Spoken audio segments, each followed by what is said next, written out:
In the name of my ancestors,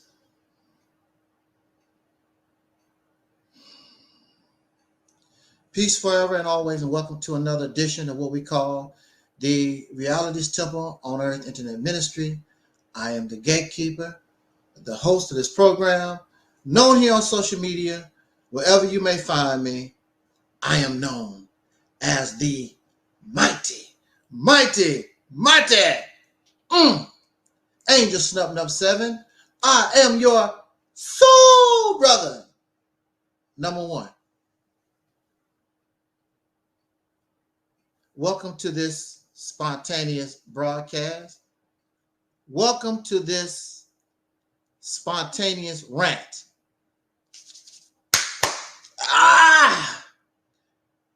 Now, those of you who are familiar, when I do that, there's something that grinds my gears.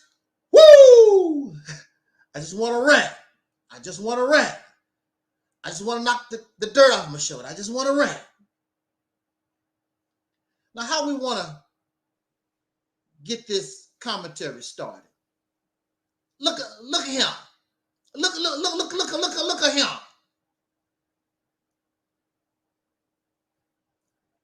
I have some grand relatives, and I want to use them as an example. These are children under the age of 18. These are children, and you have to give children an opportunity to mature, an opportunity to grow. Like all of us, they're children. It's up to adults, it's up to the parent, as the scriptures say, your Bible, even perhaps the Quran would agree, that you would want, it is up to the adults to guide the children in the right manner, so they can be the best adult, the best human being they could be. Now, so it's not their fault. They are in a process of growing. Unfortunately, there are adults who did not learn this lesson. So if the adult becomes a parent, and the parent did not learn no better, what do you expect from our children? And this is one of the reasons why all over America, you find our children in such a messed up condition. Even to the point, the only way we can communicate and talk with the children, it is suggested that we give them drugs. We give them narcotics to slow them down, to tranquilize them, because they are too hyper. They suffer from ADHD-X.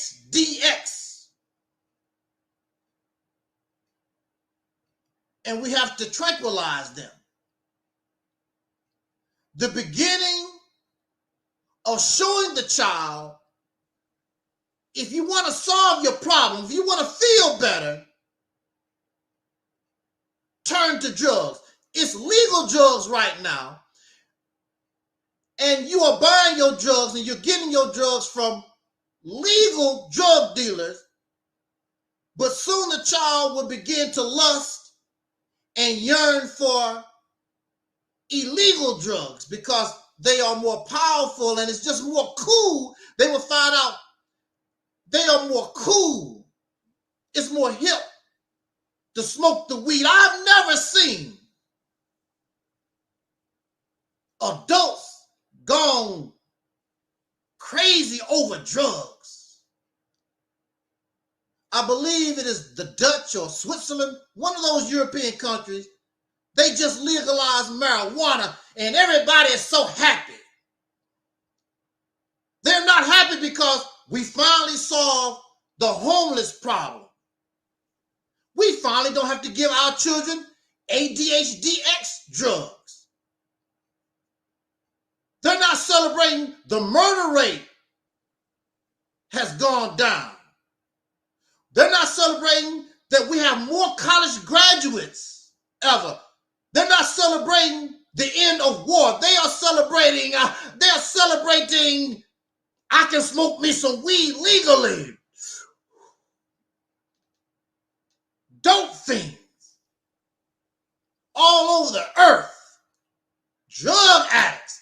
And they use drugs, and we use drugs not for medicinal purposes. They're using the drugs to escape the reality of life.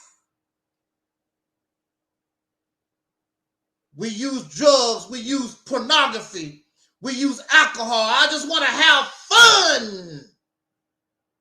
Adults. So it's no shock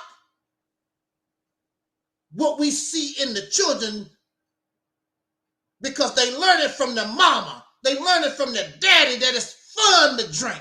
Even the rich, happy.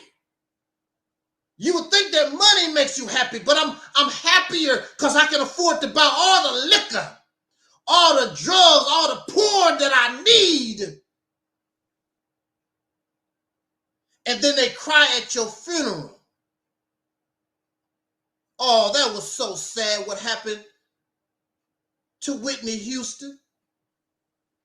She had money, fame, fortune, all these advantages, all these opportunities, but couldn't stay away from the drugs and the alcohol. This is a sign that something is wrong with your mind, that you can't function and can't find happiness as a human being. You got to turn to mind-altering chemicals.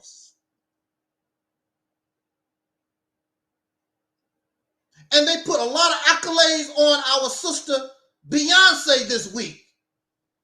The first black woman country this, and her album is so good. But Beyonce need to take a drink. And you see her and Jay-Z, they got to put some liquor. They probably smoke some weed. They got to have some drugs. Success ain't good enough. You still got to cover your soul with alcohol and drugs and all these other things out here, because you're still not happy. With all your success, they're still not happy in life. They still need the drugs and the alcohol and the gambling and all these other things, because life is still not happy. So what do you expect from the poor? So it is the poor filling up the liquor store. It is the poor and the middle class, those who getting the hell worked out of them. I need me some weed. Thank the Lord. Let's legalize weed. They so happy. This is a sad civilization. This is a sad place that we find ourselves in. It is sad.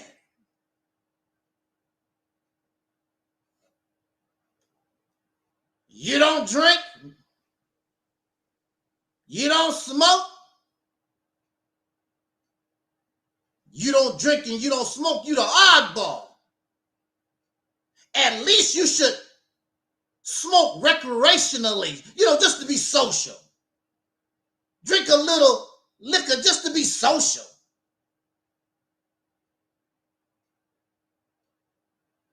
And then they go to church on Sunday. And even the church said, here's a little wine for you. And that ain't enough, and you go home and get the whole damn bottle. I don't want a little taste of Jesus. I want the whole bottle. I want the whole, 5 pints that Jesus got in his body. I want the whole thing. So you wonder why the children are in the condition that they're in, because the adults are drug addicts and selfish and violent and maniacs. And the list goes on and on. So these children, I can't blame the children because this is the environment that the adults created for them to be born in. And they don't know any better. And they look at an adult that's trying to show them a better way, look at you like you crazy. What's wrong with you? You don't drink, you don't smoke, you're not a whoremonger. What the hell's wrong with you? You don't go to church, you don't go to the mosque, you don't believe in the Bible. What the hell wrong with you? Why you're not like everybody else? And then you use the example from the scriptures. But you don't need a Bible, but you can quote the Bible. Because there are good lessons there. And in the scriptures, it tells us that we are in the world, but you shouldn't be of the world. Give unto Caesar what is Caesar's, and give unto God what is God's. And I owe God nothing, and I owe Caesar nothing.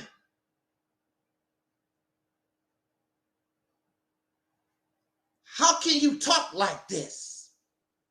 So you look odd and you look different because you're not part of this world. I'm in the world, but not of the world. So I don't expect a lot from children. But this is the way of the world. A behavior from so-called adults who really are children. That's why the scriptures say, and call you the children of God, and you never grow up. This is why the scripture call you sheep, because you're only a follower. You're not a leader. You only follow. You only copy. And you usually copy the detrimental activity and the behavior of people. You don't copy people. How do you become a millionaire? You don't copy people. How can you have a successful marriage? You don't copy people. How can I build a house? You only copy the foolishness of humanity. How to give a preacher all your damn money. How to work your ass off for somebody else 40, 50, 70 hours a week and get little in return. A damn slave. Yeah, all you know how to do is copy and go to the liquor store like we said before. We don't know how to copy. We don't know how to copy the behaviors of those who will actually help you in this life so you don't have to turn to drugs and alcohol and religion and spirituality. You can understand life itself. You've been given life and don't understand life. You don't appreciate life. So you throw life away and you play with life like it's trash because you feel as though you trash. So you begin the process of suicide. Some people actually take a knife or a gun or take pills or whatever they need to do to take life. But some of you die slow. And you encourage your children to learn how to die slow. And death is a part of everyday life. Every day on the news, there's death and destruction and suffering and malice and slander and God and these things. Yet there's a church, there's a mosque on every corner. but we still live in this type of condition. The church does not help us. It gives us temporary feeling. It does not solve none of our problems. It gives temporary relief, like aspirin. Temporary relief, like pornography. Temporary relief, like the drugs and the alcohol, or the food, those things that we use to escape this life. Woo, man.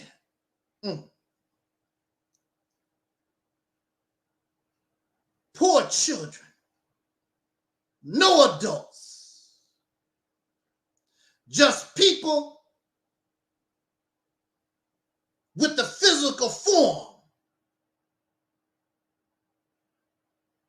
but their minds is no better than the children that they are supposed to be teaching. They're no different.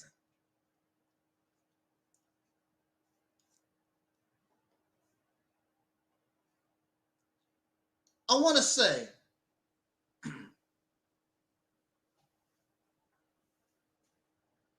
and again, use these children as an example because they really don't know.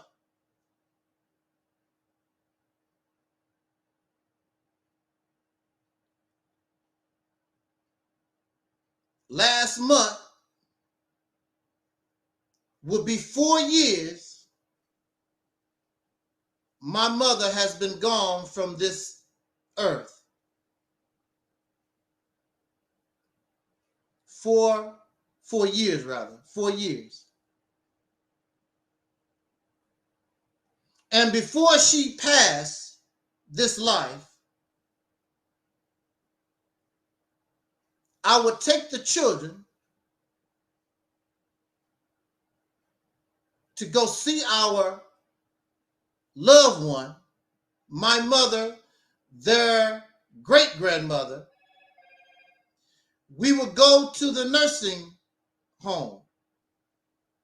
We would go to the hospice to visit.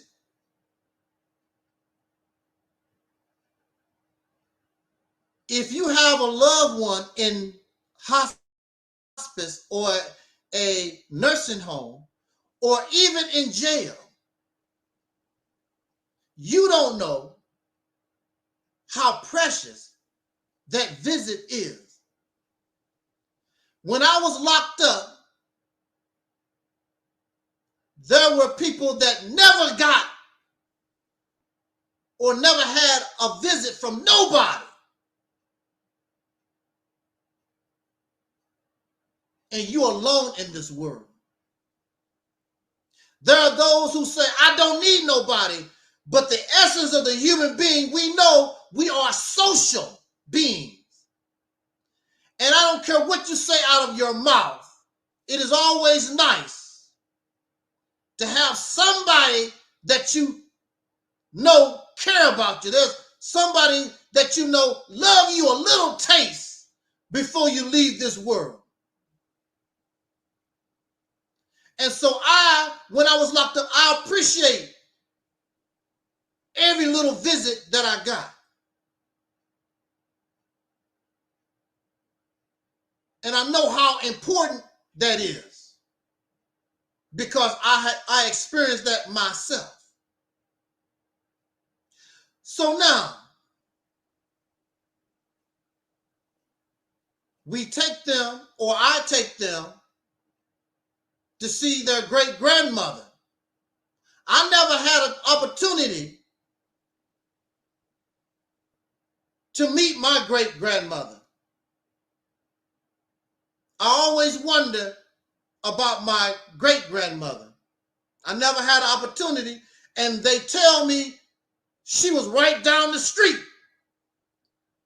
And I never had an opportunity to meet my great-grandmother. And she wasn't in a nursing home. She was right down the street. So I'm taking the children to visit their great-grandmother. And as we enter the facility, the only thing they want to tell me is, ooh, it stinks in here. This don't smell right. Many of you who do have people locked up, people in nursing homes and these hospices, it's very difficult to maintain cleanliness because these people cannot take care of themselves. And there are a lot of other things that has to be done for these patients. Then, of course, we know that there are employees in these nursing homes, in these facilities that don't give a damn about the residents. So, unfortunately for me, many of these facilities that I've visited, they can smell like medicine. They smell like urine. They can have a foul odor.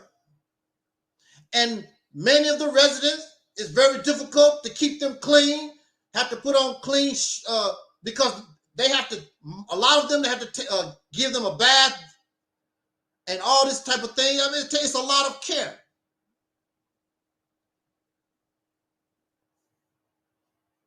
Even so,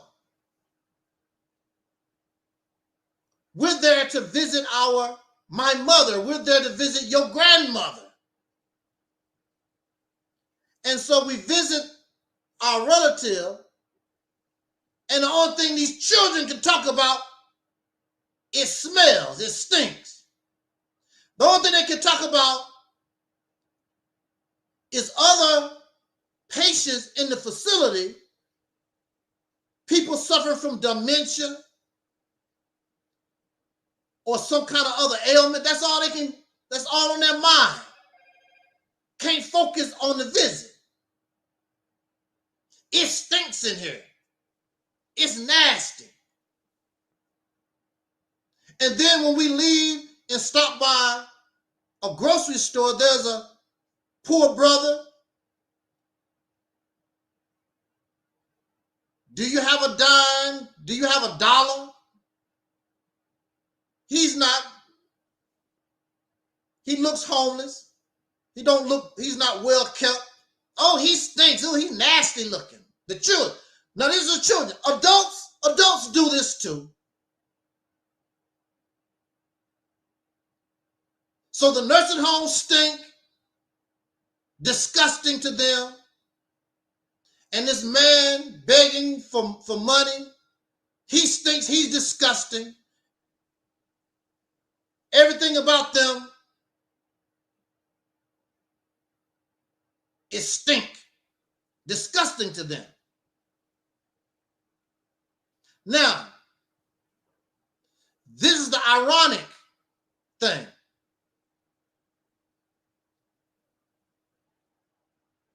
If you go to their house where they live, you think that you will be going to a clean place, a non-disgusting place. You would think that because of how they talk about other people. They stink, they ugly, they tacky. But if you go to their house, clothes all over the floor, dishes in the sink, trash ain't been taken out in days. But you have the nerve to turn around and talk about other people. What is it, the old saying, the pot calling the kettle black? How can you talk about other people and you ain't no damn different? I have known people, if you see them in the public, they look all clean, they dress all fly, driving pretty cars and whatever. You go into their house and it's filth. is filthy. And then some of these people actually have dogs and cats. Make it worse. You open the door, you smell urine and dog and cat and all this. And they turn around and talking about somebody. You're not in no position to talk about nobody.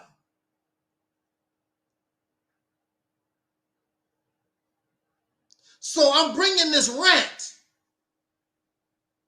And I'm shaking my head. Something grinds my gears.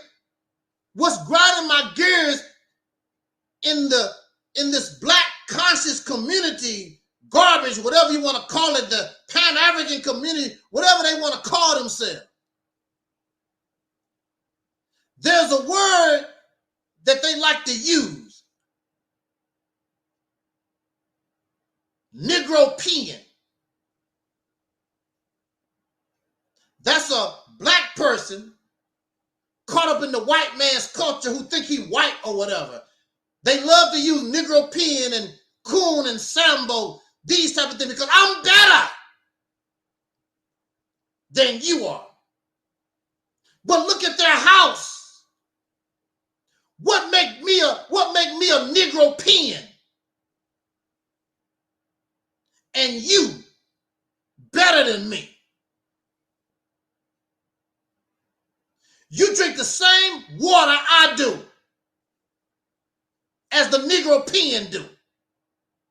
You have a social security number and a tax ID if you work. You get a tax refund. You got a stimulus check just like everybody else in this country. Whether you like it or not, Joe Biden is your president. And if they go to war anywhere on this earth, and you have children that qualify, they can draft your children. And they will go, or they better go to damn Africa, because you're going to fight my damn war. What make you think you better than anybody? Your house just as nasty and dirty as mine is. You're not in no position to call nobody a Negropean. Then they get angry when you ask them, when your ass going to Africa. But that's none of your business. That's none of my business because you ain't going no damn where. Many of these Pan-Africans are investing in America. They're not investing in Africa. They are investing right here in the good old United States. They are not selling their property to go to Africa. They are buying more property, investing in America. And they are seeking dual citizenship. If not any citizenship at all. They are investing. So how are these others a Negropean and you're not? You getting an EBT card just like the Negropean. You buying gas from the Arabs and whoever else in this country selling gas. What make you special? What make you different? Like a person said, what make you think your doo-doo don't stink? What make you think that you better than somebody else? Just because you said, I'm an African. Who gives a damn? You ain't no African as long as you was born in the United States. And when you go to Africa, until you get dual citizenship, you still are American citizen, you damn Pan-African European. That's what your ass is. You are Pan-African European. You're not better than nobody. It's thousands of these people talking all this creepy, crazy ass, dumb ass, delusional, insane stuff. The majority ain't going nowhere, and they know they're not going nowhere. That's none of your business. It is my business. Because you asking and suggesting to other black people, soul brothers and sisters in this country, that's what they should do. Become some kind of unspecified African and run our happy ass to Africa so we can be exploited and get our ass whooped in another part of the world. You don't make no laws, you don't control nothing. You go from one slave plantation to another. Now the slave master is an African. And if your happy ass went to Haiti, we know what kind of hell you be catching right now. We know this. You got some type of nerve. Like these children. Clothes on the floor, dishes in the sink, got a dishwasher and don't use it. Dishes everywhere.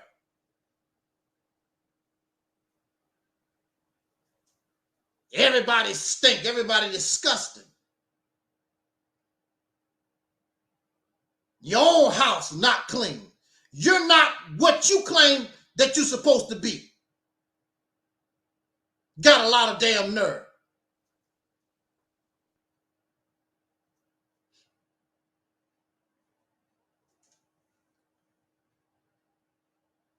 That grinds my gears. How the hell you gonna talk about somebody like you better? A lot of these black conscious type folks, I know it all. I'm better. But you right here with everybody else. You ain't doing no better. You don't have nothing. You don't have nothing. You're not. What makes you better? Because I got the teachings. That's all you got. Everybody got teaching. So the hell what? Your teachers produce what? It ain't producing a damn thing. Except feel-good rhetoric. So that you can have the nerve make you think you better. Then when you meet the right person, they will show you ain't no damn better. Oh, you a hater. A hater what? You ain't got nothing. You ain't doing nothing. You keep telling me about God. God ain't did a damn thing for you. Your God ain't did a damn thing. Africa ain't doing a damn thing for you. And you ain't doing a damn thing for Africa. Nothing but a bunch of talk. Because you ain't gonna give Africa nothing, and Africa damn sure ain't giving you nothing. A bunch of baloney. You don't get angry at people because you're not what you claim you're supposed to be about. It's easy to say who and what you are when nobody challenges you. You don't have to prove nothing.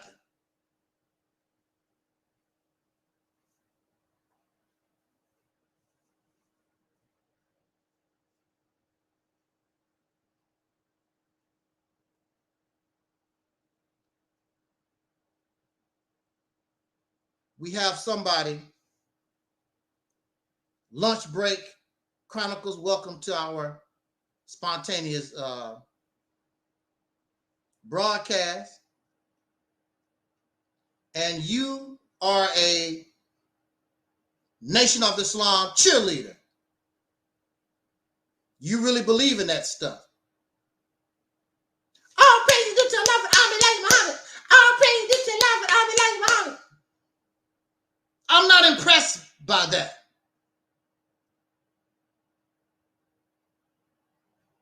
I'm not impressed by it.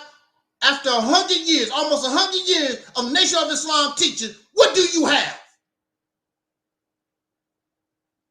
You don't have nothing. You think that you're better than somebody. You think that you're saying something. What do you have?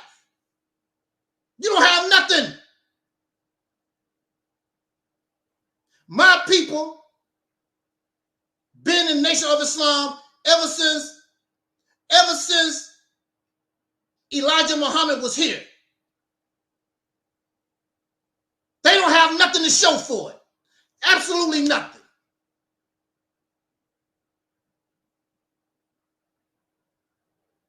I can't deny the teaching. Where's the mother plane? There is no truth. You are about belief. Where's the mother plane? Where's the archaeological evidence that a tribe of Shabazz ever existed? It's nothing but belief. It's nothing but talk. And the sad thing about it, it don't even come from you. It comes from some kind of biracial foreigner. Because you're always following behind somebody. Always up in somebody's backside. You're always a zombie. You're always a damn slave to somebody. And you call him Master Farad Muhammad. He's still your master. You still a slave. You still a massa.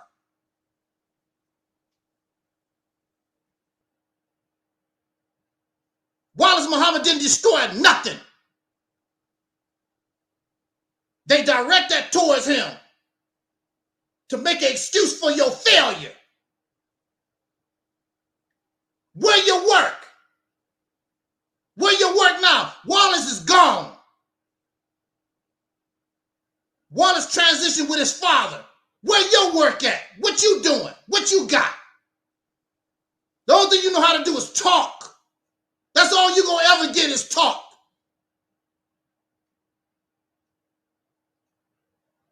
That's all you got to offer is talk. And that's all religion ever gives us. It's feel-good rhetoric.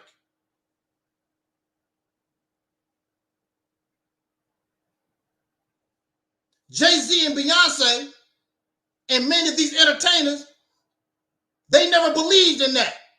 Have more money than the Nation of Islam ever had. And they don't believe in Allah. You can win the lottery right now and don't believe in Allah and have more money than the Nation of Islam ever had in its whole history. What you got?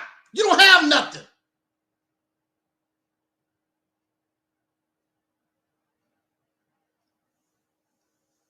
Shout out to Brother Talib. Shout out to Brother L'Oreal Brown. I can't do it no more. It makes me sick. I can't listen to it. I cannot do that no more.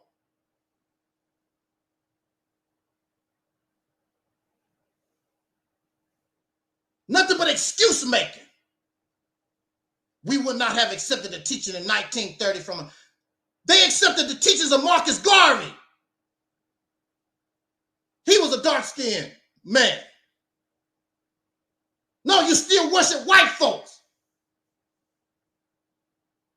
And you're still following up behind somebody. And you're always following up behind somebody. You're a slave. You don't have no mind of your own. You're a zombie. You have nothing to offer. You failed too. Nation of Islam failed too. What make you think you better? You have nothing. Come on this live stream and talk about what you got. You have nothing. You failed too. Matter of fact, what's so pitiful is you knew you was gonna fail. Well, you know, the Nation of Islam, we're gonna fail. You even talk about it. But we're gonna fail. We're gonna fail, but everything gonna be raised up again. That's what you say. That's really pitiful and pathetic. You know you're gonna fail. You know you're gonna fall. Who does that? Who prophesied their own failure?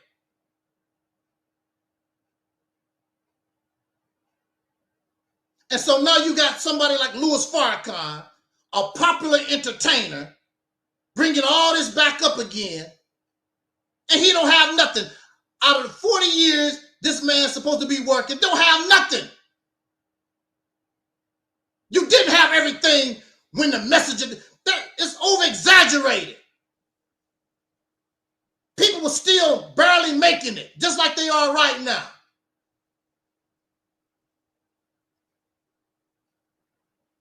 My relatives was part of it. I saw everything in real time. You didn't have nothing. Most of those businesses was failures. Elijah Muhammad was going in his own pocket, trying to keep some of that stuff afloat. You don't know. That's why it was easy to fall. That's why it was easy to just fall apart.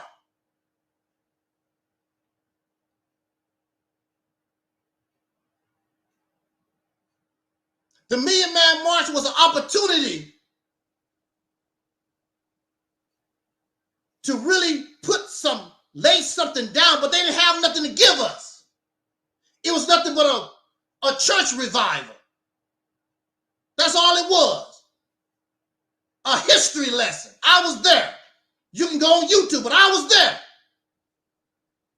Talk about the history of the United States, Washington, D.C., go to church, atone for your sins, and all this other garbage. I don't want to hear that stuff. I thought you had something revolutionary. I thought you had a plan. I thought you had something to give the men.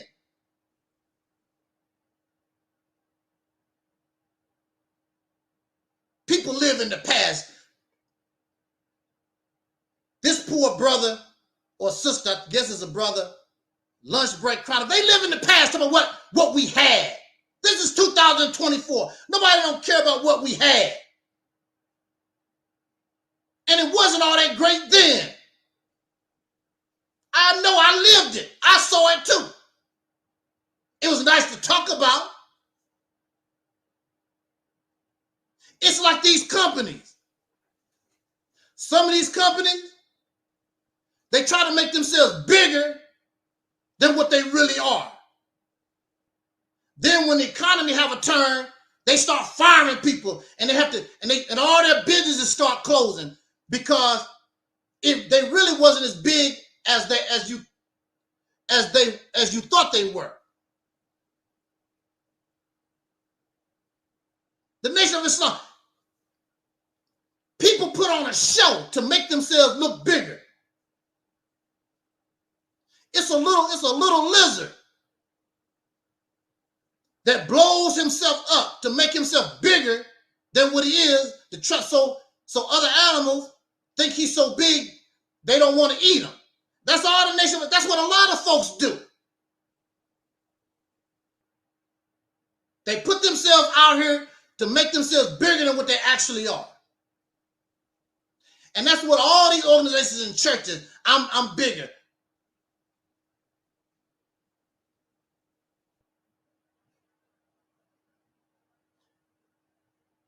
And all this person can do is come on here and write excuses.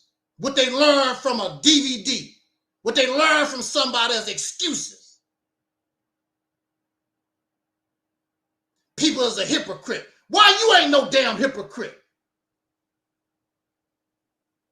See, this is what I'm talking about. Folks are always judging other people. You a hypocrite. You a Sambo. You this and you that. What the hell are you? I'm not going to check out nobody. Bring their ass here. Bring Salas Muhammad here. You bring Eric Muhammad here. They sound good in their house. It's a whole different ball game when you get questioned by somebody else. It all falls apart. And you copy them. You regurgitate what you heard from them because it sounds good. Because it sounds good. It don't even sound good to me because I've been there, done that. It don't even sound good to me. A bunch of talk. They don't have nothing. A bunch of cult members, bunch of zombies who think you better than other people. You ain't.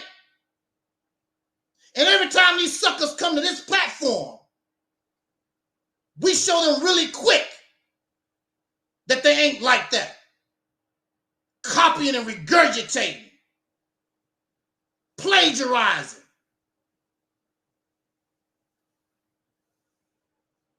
Eric Muhammad is not going to come here. I've had a talk with Eric Muhammad before. He don't want to deal with me. I've talked to a lot of these folks before. Get shut down real quick. This is not 1930. People was illiterate in 1930. This is 2024. People are more educated. They have more critical thought now. You're not going to pull that off. Bring them here. They're not going to come here. Those people might impress you. They don't impress me. They ain't talking nothing. Ain't nothing supreme about them. Ain't nothing supreme about their wisdom. See, this is the thing. We love to talk about folks and think you know it all. But when it's your turn, they can't take it. When it's their turn, they're not going to come here. Stay in your own house with your zombies, with your cult members. You ain't going to come here. Ain't no cult members here. Ain't no damn zombies here.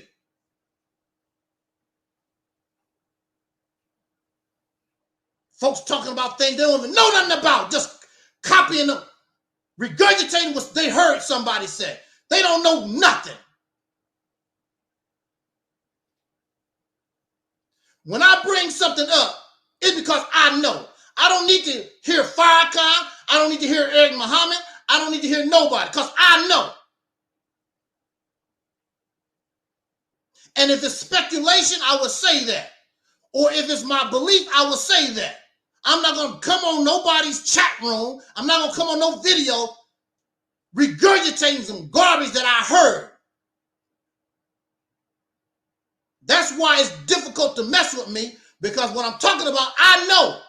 And I'm going to stand on what I know. Not because what I heard from a video. You don't know. You don't know nothing about Wallace Muhammad. You don't know nothing about the inner workings of the Nation of Islam. You don't know.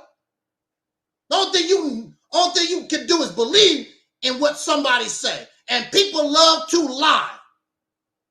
Contrary to popular belief, Elijah Muhammad can lie. Contrary to popular belief, Master Farad Muhammad can lie.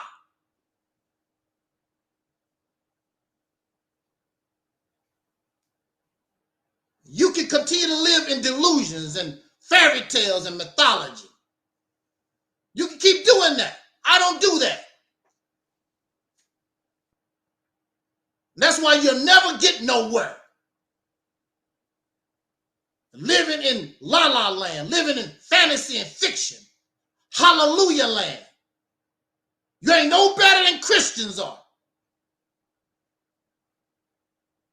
You ain't no better than the Christians or any of these other people that you make mockery of. You can read everything that you want to. It don't mean it's true. So what? You read a book. Reading a book don't mean it's true. Doing your so-called research don't mean that you came to the right conclusion. It don't mean that. It just means you read some stuff. That's all it means. It don't mean that it's true.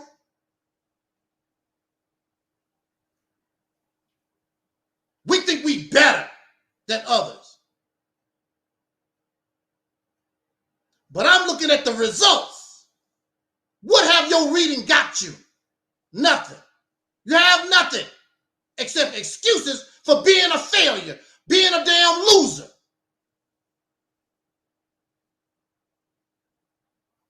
A 100 years, this stuff ain't got us nowhere. That's not my fault. It's quite obvious. 100 years. There's no argument because you can say anything that you want to. Time has proven and shown nothing. And you want to hold on to that which makes you a loser. The teachings clean people up. So they can make money for the leadership. So Elijah Muhammad can live in a big house. Farrakhan can live in a big house. That's why they got cleaned up. That's all I see. You got cleaned up so that you can be a damn zombie. So you can be a damn cult member. What did it do for Malcolm? It put him in the grave. He died broke. Didn't have a damn thing.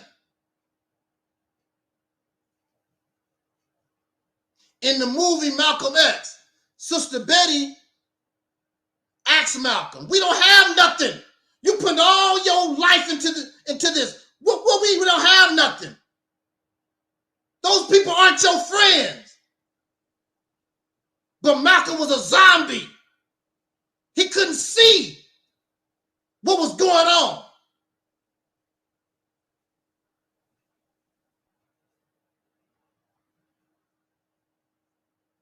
I'm not nobody's zombie. In the Teachings of the Nation of Islam, I was given a book called The Meaning of FOI. And the meaning of FOI, Elijah Muhammad said, I do not make, or the FOI is not robots. So that means you can't program me. The white man not going to program me. The Asian man not going to program me. And Elijah Muhammad not going to program me either. I have my own mind. I have my own ability to know right from wrong. I am still myself as a FOI. You don't understand that, zombies. I'm not your cult member. I respect you for being the leader, but you're not my God. I'm not your damn slave, sir. If that's the case, might as well just stay a Negropean. You go from one slave plantation to another. You was on one slave plantation, and now you're on another slave plantation where everything that you do benefit your slave master. These people get nothing out of the Nation of Islam. They get nothing out of these organizations and these teachings. They get nothing.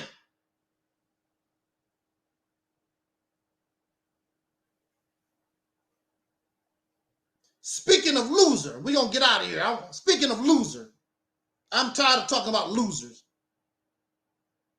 I'm not into that. You want to waste your damn life in that?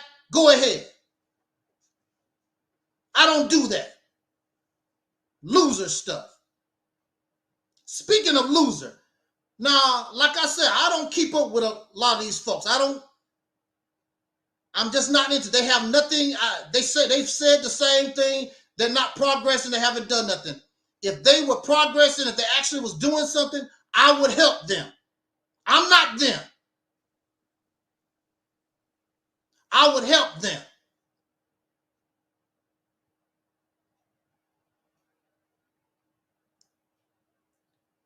I heard Elijah Muhammad. I heard that Tariq Nasheed. Now, Tariq Nasheed, we had a back and forth. And Tariq Nasheed don't know nothing about me. Tariq Nasheed only got angry with me because I questioned what he does. I'm not talking about his family. I'm not talking about his dog Scruffy, his shirt. I'm talking about his ideology. That's all I'm talking about. And he don't like that. A lot of these folks don't like their beliefs. They don't like their ideology question. I actually enjoy the Hidden Color series that he done. I have that here at the house. Hidden Colors, I believe it went to number 4. If there was a 5, I don't have that.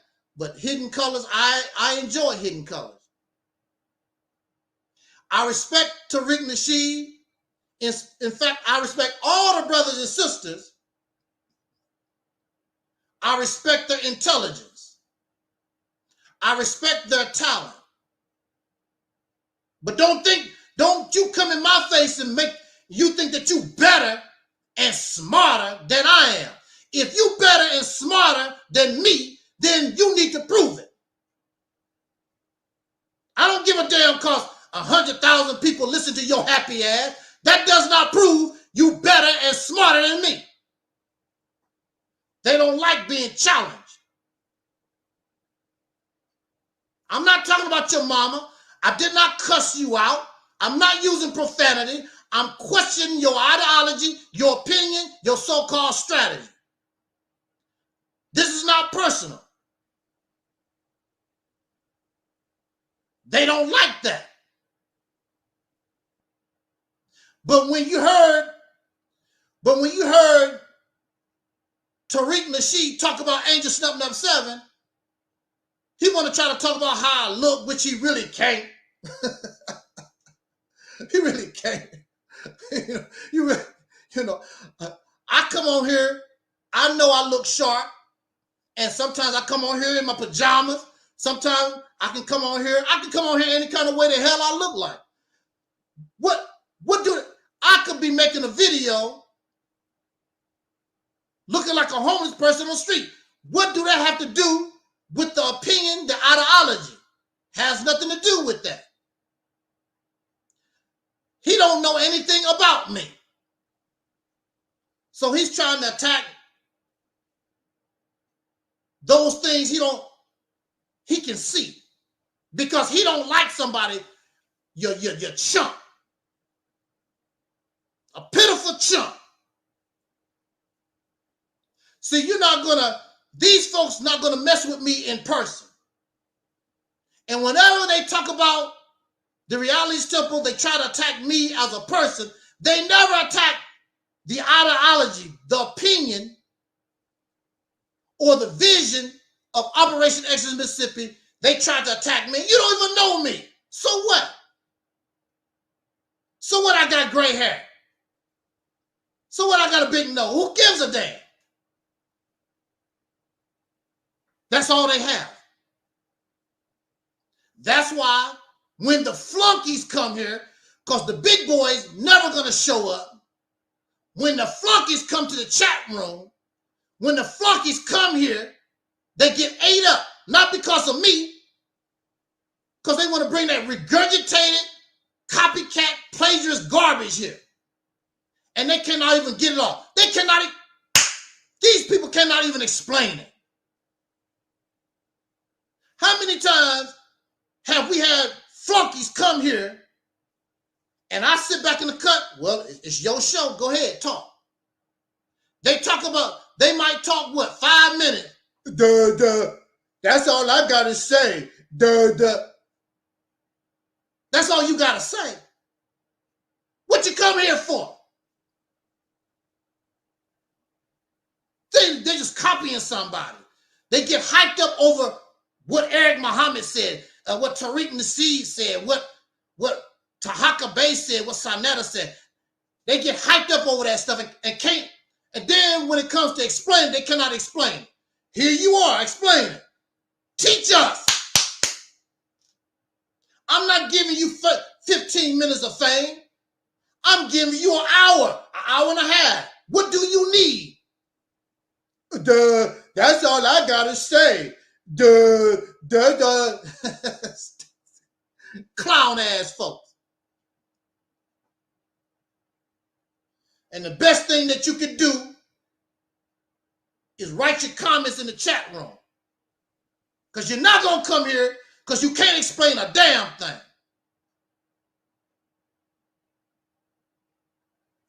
Just repeating what you heard from a DVD. What somebody else said. Bring their ass here. Bring the root of it. They're not going to come here.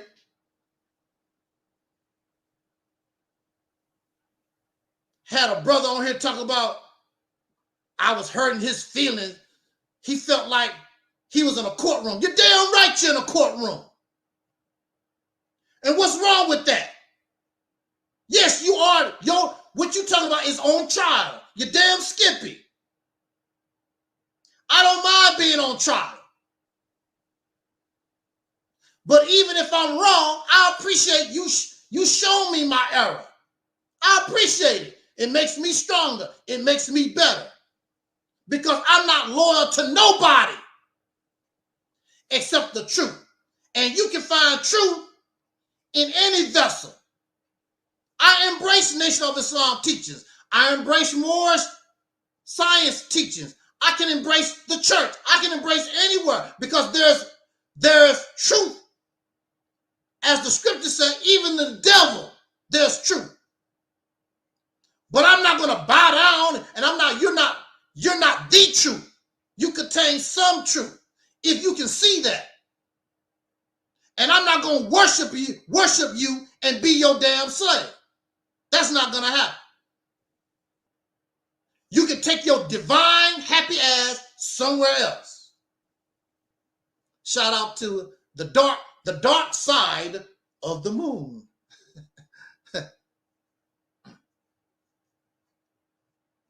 Let's bring this to conclusion real quick. It never fails. I only wanted to talk 30 minutes. It never fails. And we didn't even have an intro video. Shout out to our deacon, Twin Pyramid. Shout out to our deacon, Soul Brother 85, as always. Now, why y'all didn't tell me? Because I don't listen. You know I don't want to hear all this other gobbledygook. Most of these people be talking, but I missed out on the action. Tariq Nasheed and Taharka actually went to court. I wish somebody would have told me. I wanted to keep up with that kind of action. They went to court for real. We have people running their mouth. I'm going to take you to court. I'm going to sue you. I'm going to do. These guys went to court. They into court. Taharka was harassing this man for months and months and months. And the only reason why he was doing it, for views. So now people got the view, you getting your ass whooped. It reminds me of people that keep messing with folks. And then that person turn around and kick their ass.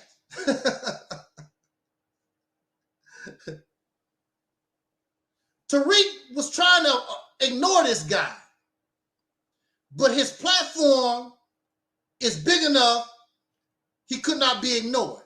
Then of course, the idiot actually got on a plane and flew, 1,800 miles or whatever? This idiot actually got on a plane and went and flew at least 2,000 miles just to get slapped in the face. Didn't accomplish nothing. What is the benefit? What is the benefit of flying 2,000? What do I look like talking about somebody and then I fly 2,000 miles just to get slapped in the face in his own video? Now, Tariq said, or when it first happened, Taharka said that Tariq didn't hit him. But when they went to court, he hit me right there, right over here. He hit me. That old man right there, he hit me right there. But you idiot, you made videos. You made videos saying that the man missed you.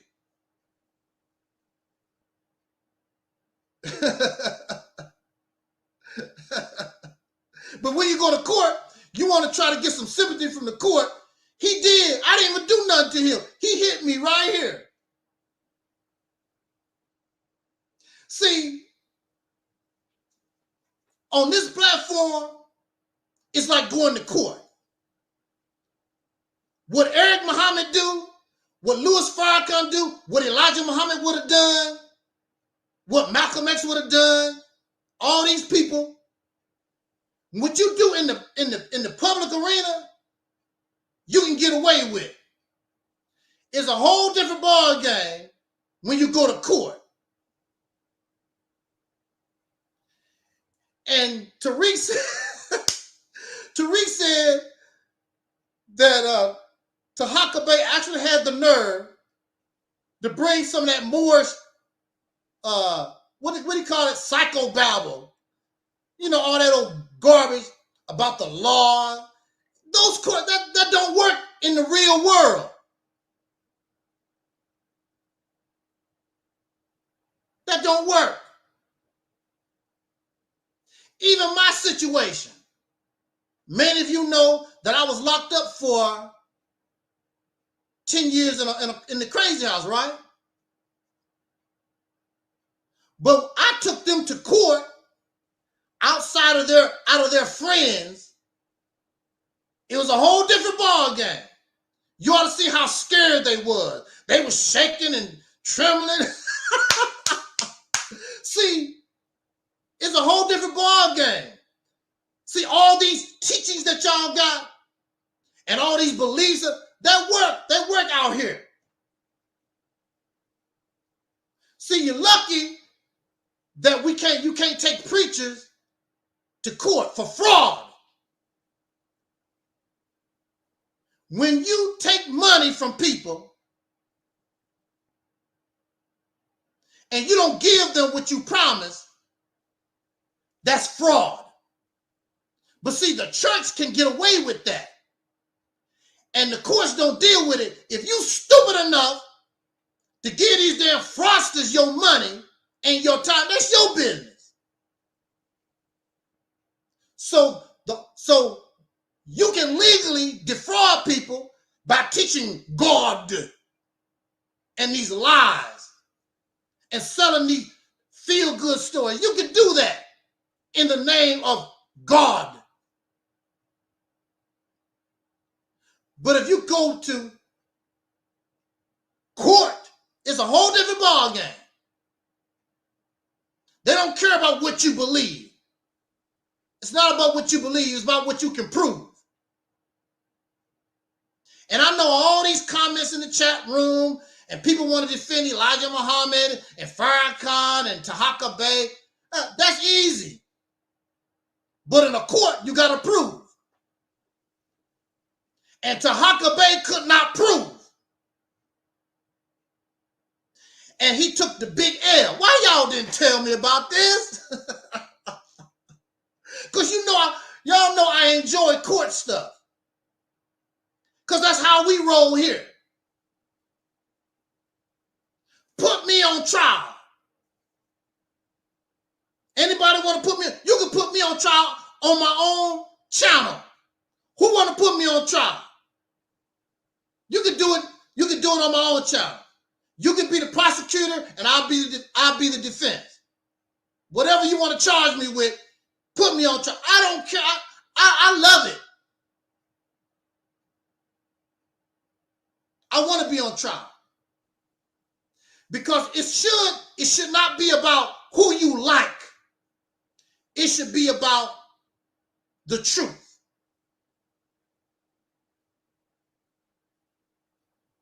Malcolm died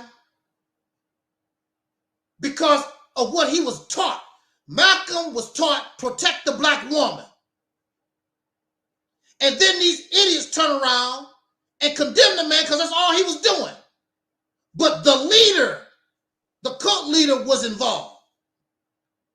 If it was another brother, it would have been a different story. But the leader was the one being charged. That's why y'all cult members. I'm not a cult member. And Malcolm wasn't a cult member. The law is for everybody. If the leader breaks the law, then he needs to be punished. There needs to be something for him too, or her. Otherwise, it's a cult. So we had 2 cult leaders just recently go to jail. This guy, what's his name? Rashad Jamal. I never even heard of the guy. And this other cat, what's his name? Nature Boy. These new cult leaders run around with all their hair running around, earrings in their ear, looking like savages out the jungle. And y'all follow these people. What the hell wrong? That goes to show you're not in your right state of mind. But see, they feed on your low self-esteem. They feed on your inability to think for yourself. And all of you are like that. That's why I don't think you know how to do. You have no words of your own. The only thing you know how to do is mimic and copy what somebody else. When I was young, see, I can be truthful. I can be truthful. When I was a young man,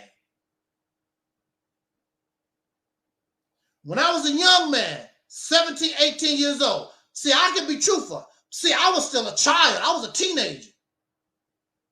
I admit, I mimicked everything Louis Farrakhan said. I mimicked everything that I was reading in the Holy Quran and all the Nation of Islam teachings.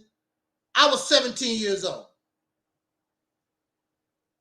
But see, the difference between you and me, even though I done that, I'm still not your slave. I'm not going for that. And one reason why I'm not going for that, because I was bullied in my life.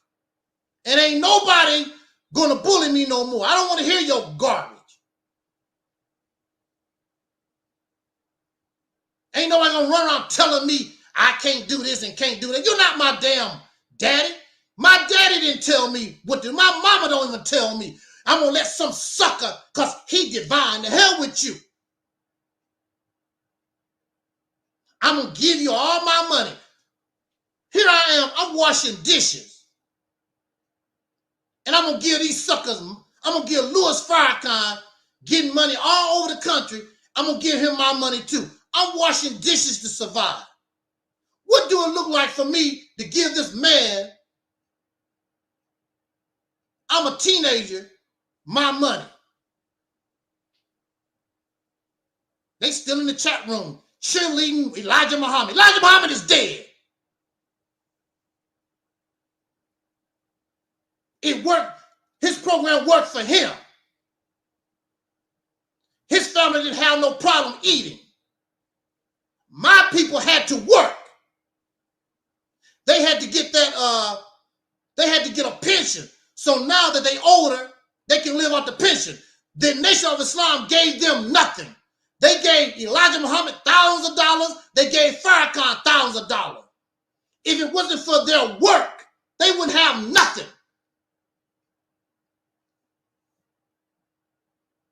That's the reality of it. They wouldn't have nothing.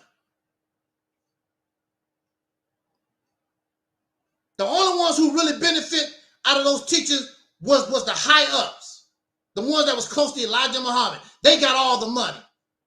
And that's one of the reasons why they wanted to get rid of Malcolm, because Malcolm was going to bring an end to it.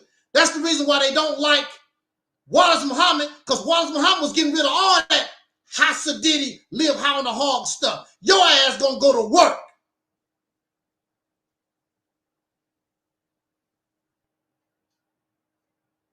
That's over with. This is 2024. Still talking about what dead people done. Dead folks, that's over with. I don't give a damn if it was bad or good. It's over, it's done. Put in the chat room what you doing, what you have done. They're not going to do that because you ain't got nothing except a bunch of talk. Y'all don't even like black people. You don't even like black folks. All thing you want to do is use us to be a slave for your divine people.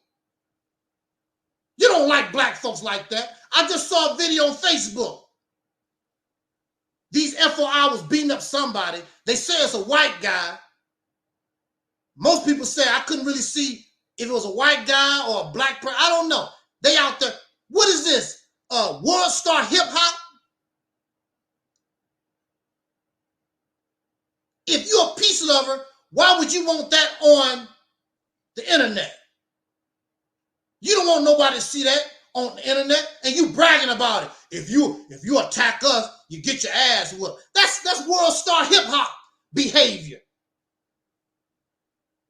This video has it was like 76,000 views or something like that. These brothers beating up this person, whatever. If you're a peace lover, why would you want that on the internet? That's World Star Hip Hop stuff. But let's break. Still cheerleading for Elijah Muhammad and that Nation of Islam stuff. Malcolm X wanted to come back to the nation because that's all he knew. That's the only reason why. And then when he found out they was not interested, he went on about his own business. That's all he knew for 12 years. Of course he wanted to go back to the nation. I had no problem leaving and staying the hell away because I didn't work like that. This man put in serious 12 years of work. That's all he knew. So of course he wanted to come back to the nation. That was his mistake. In 1962, when they punked the Nation of Islam in California, he should have known to get away from them then. When the Los Angeles Police Department punked their ass, the Nation of Islam. He should have found out they wasn't about all that, but they gonna beat up on black folks.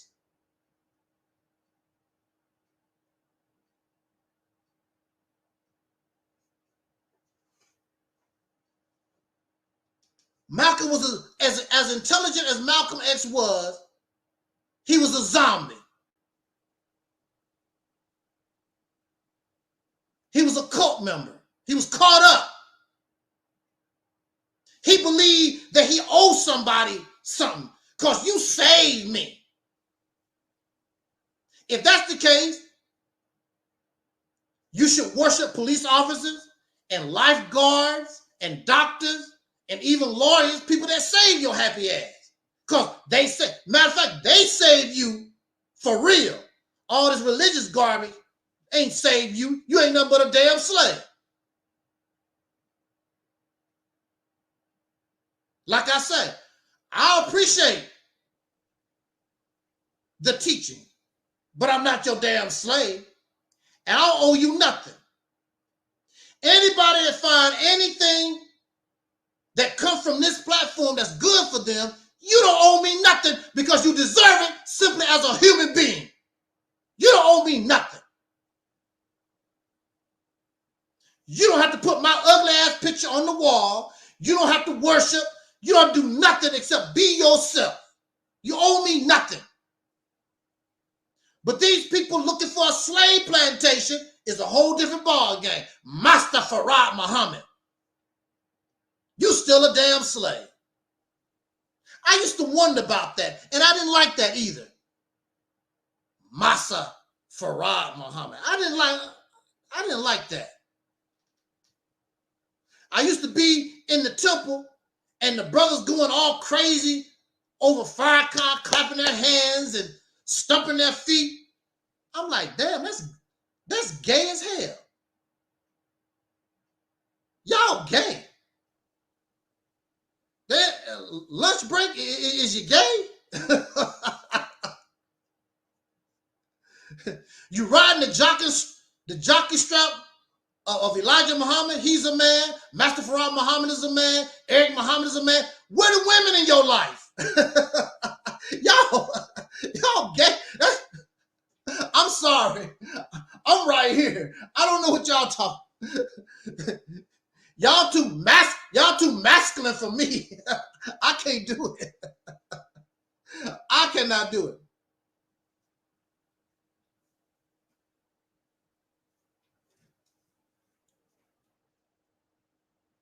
Taharka should be embarrassed.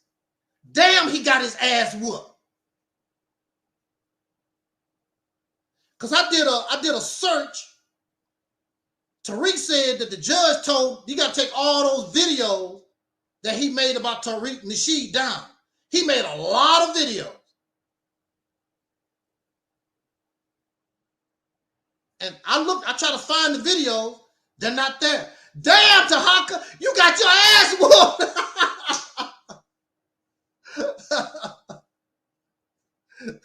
See, that's the way it would be when these folks come here. Because this is a trial. You are on trial. Your teachings, your ideology, what you about, you're on trial. There's nothing wrong with that. Yes, I am the prosecution. I want to send your ideology, your opinion to jail. I want to send it to hell. Guilty as charged. You are a fraud. You are a liar. You are a deceiver. You are the Satan that you're talking about. Yes, this is a trial channel. Only the flunkies don't come here. The big boys not gonna come here. And if you ever do come here, you're gonna give me my respect.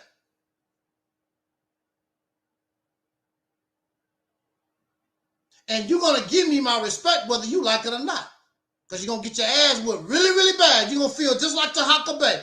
You know, when you get your ass whooped like that, you can smile and you can put on this face. But you know you lost. You know it's embarrassing. And Tariq sitting all proud, shoulders all up. Wow. Why didn't somebody tell me? But now I know, because Taharka is a creep. This idiot tried to flag my channel down. You had to take down all those videos. While you at it, you should have took the ones I was on too down. But I guess you need my videos so that you can get some views. This is what I noticed.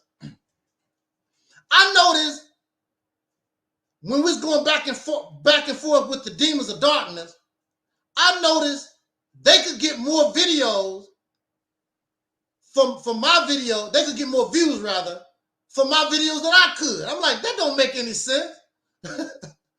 My channel, I'm looking at when they copy my videos and put it on their channel. They was getting more views than I was. Anyway, I'm enjoying myself, knowing what Tariq called him a turtle. A turtle wearing a fez. Got smashed. All your Moorish science garbage didn't mean nothing. It's just like when I was locked up. All that pro-black, all my research, all the Nation of Islam teachers that I had, everything that I knew didn't mean a damn thing when I got locked up. Didn't mean nothing. I had to learn how to seek real knowledge, not belief. The teachings is belief. It's not knowledge. They have, like I said, they have some knowledge, but teachings is basically belief. And I don't need the help of a foreigner. Got to get a passport and get on a boat or a plane to come over here and teach me nothing. That goes to show you how pitiful you are. So if you take away Nation of Islam teaching, you ain't nothing. Lunch break, you ain't nothing. If you take that away, you don't have nothing to offer.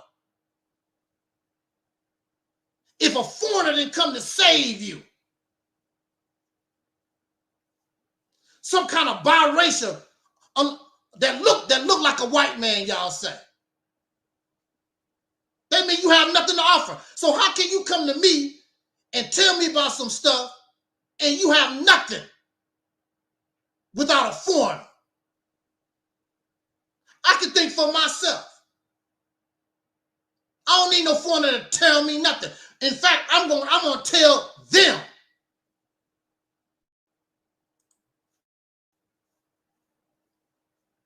I'm gonna tell them where they need to be, what they should be doing. I'm the leader. I'm the one with the vision. Yes, I know more than you do, and I will prove it. Come to this court. I will prove to you that I'm smarter and I'm better than you. Not as a human being, but with this knowledge, because we don't deal with beliefs here.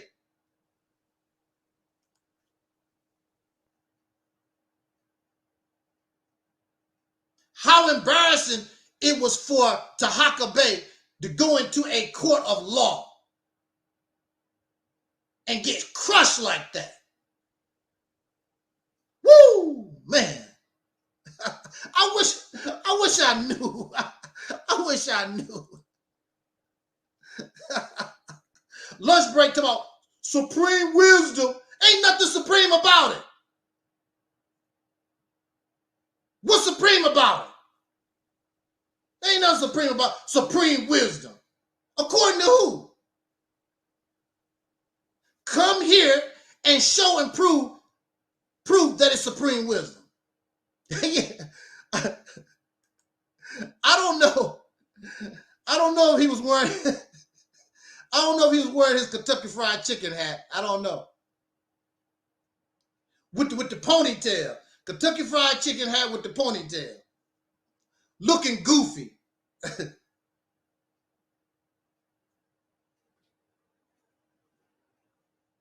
Tariq Nasheed was laughing all the way with that one.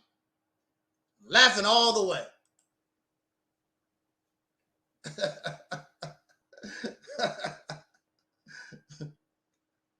Lunch break still cheerleading for the Nation of Islam.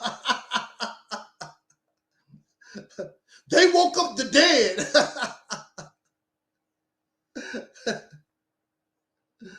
Fantasy fiction. Elijah Muhammad living high on the hall. And yeah, he woke up the dead so they can go to work and pay for his mansion, and all his children can wear fancy clothes, eat the best of food. Y'all some damn fools. I woke up the dead. And they still dead. When I was in the Nation of Islam, they called people, the brothers and sisters, they called people outside of the Nation of Islam lost founds. Like they better. What the hell did you find? You need a biracial white man to sniff his ass. That's what you need. What make you think you better than somebody? You got to sniff another man's ass. A foreigner. You need a book that you can't even read without translation. What make you think you better? We don't need no book to read here. And if we do have a book, because I wrote it. And I speak English and I write English. So when our people read our book, because it was made for us, you got a book from overseas that you cannot even read. You got to get a translation. You got to get a translation of the book from foreigners. Get out of here. That's why you're not going to come here live. That's why you're going to write, continue to write. I'm glad, I mean, I hope that we're cool, because it's not nothing personal. Exactly. We don't need to believe anymore. We need to know. And we need to use our own brain. We don't need people from overseas. We don't need divine ass folks. You've been following divine folks. You've been following these foreigners. It's gotten you nowhere. What's wrong with using your brain? Ain't nothing wrong with my brain. Something might be wrong with your brain. Ain't nothing wrong with my brain. And I would rather follow my brain, whether it's success or failure, as long as it's me. I'm not nobody's slave.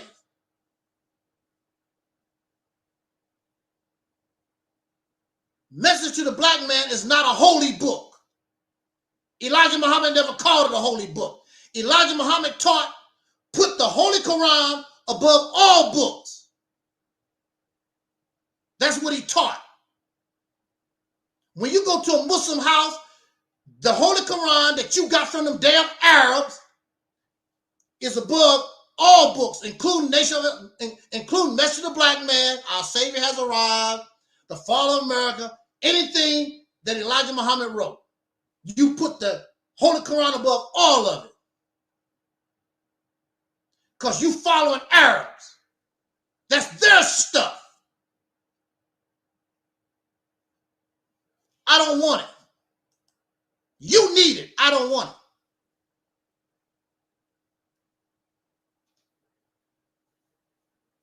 it. Anyway, I'm not going to continue to talk about Nation of Islam cheerleading, because it don't mean nothing to me. You can write whatever you want to in the chat room, because people that come here don't give a damn about that stuff. It's over. We don't do that here. Ain't nobody my master. I don't give a damn about your actual facts. That stuff don't mean anything if you go in the real world. It don't mean nothing. It don't mean nothing in the real world. It only means something on an Eric Muhammad podcast, a Salas Muhammad podcast. It don't do nothing in the real world. It only do something in the mosque, in church, at one of y'all meetings. In the real world, when you got to deal with real people, it don't mean nothing.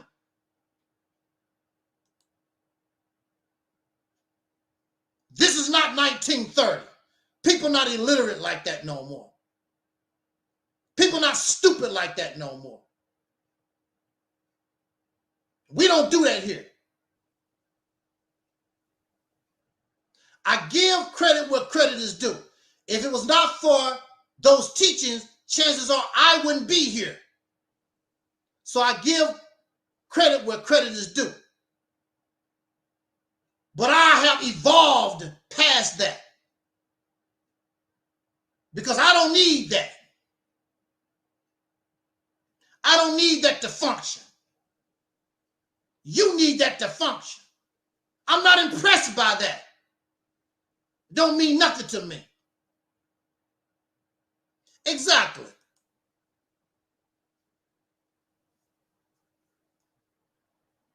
There's people who don't know how to read and write, doing way better than Nation of Islam folks are.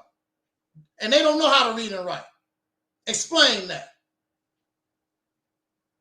There's people that don't believe in God doing way better than people that do believe in God. Explain that. The only one who benefit are the ones in leadership that take y'all damn money.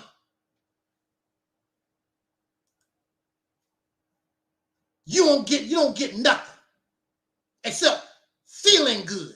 That's all you get. But I want to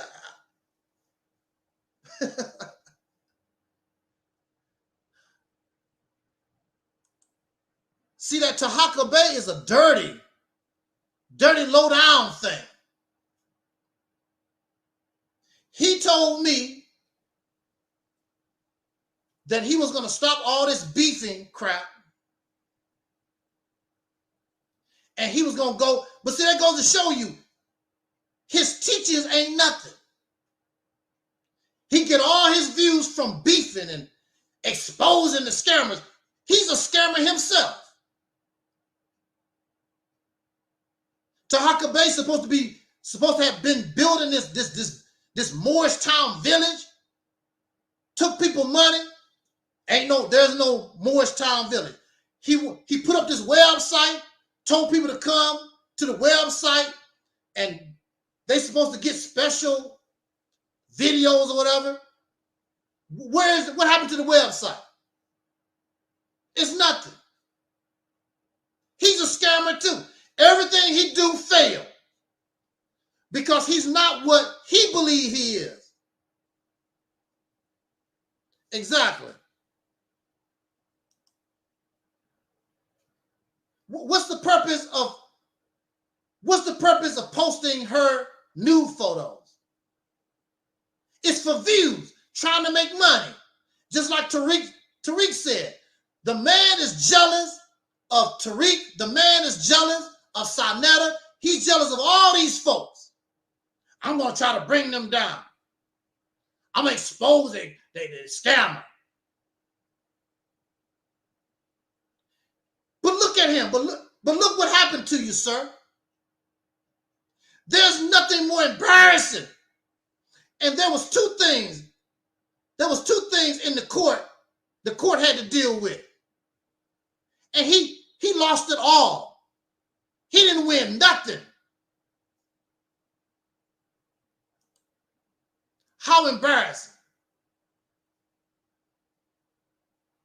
Now you know it's serious because he took all those videos down. Like this person took down all those videos calling me a pedophile and all this old crazy thing. They took them videos down because they know what the deal was. How embarrassing. I ain't take no videos down. I didn't take no videos down. When they terminated my channels, they took some of the videos down, but I didn't take no videos down. Exactly. Fake ass Negro.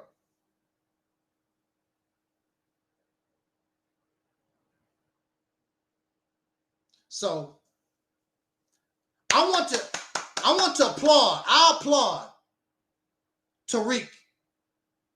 I applaud Tariq for doing that. That's an example for all these other suckers out here. Let's go to court. Let's come into the real world. YouTube is not the real world.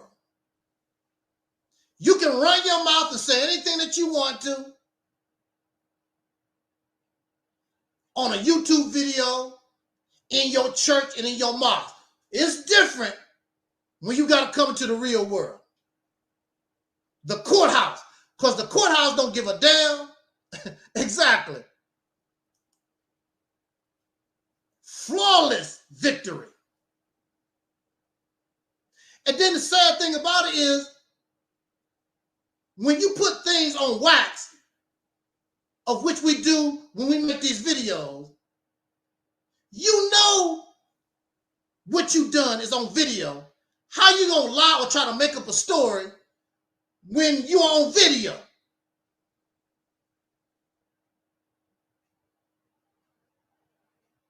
People stupid. Unless I'm pretty sure I'm gonna win, I don't want to go to court. I don't want to do that. That's embarrassing. Taharka can smile, he can run his mouth and make excuses or whatever. it's a wrap. You lost. The big L. The big L, y'all. The big L. You lost. Flawless victory.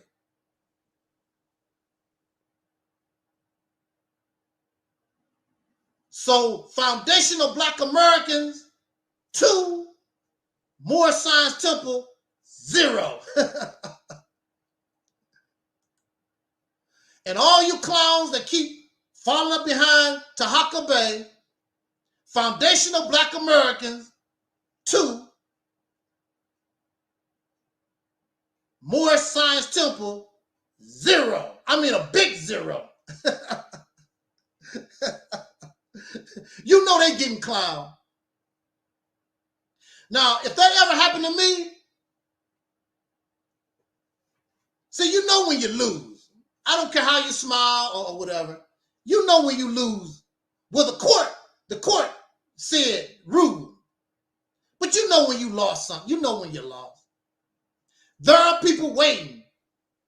They want somebody to take me to court and beat me up. Somebody to come to my channel and embarrass me. They waiting on it. And I'm a nobody. I'm a nobody. And they waiting. It's not going to happen. It's not going to happen, y'all. It's not going to happen. I mean, you could try. It's not going to happen.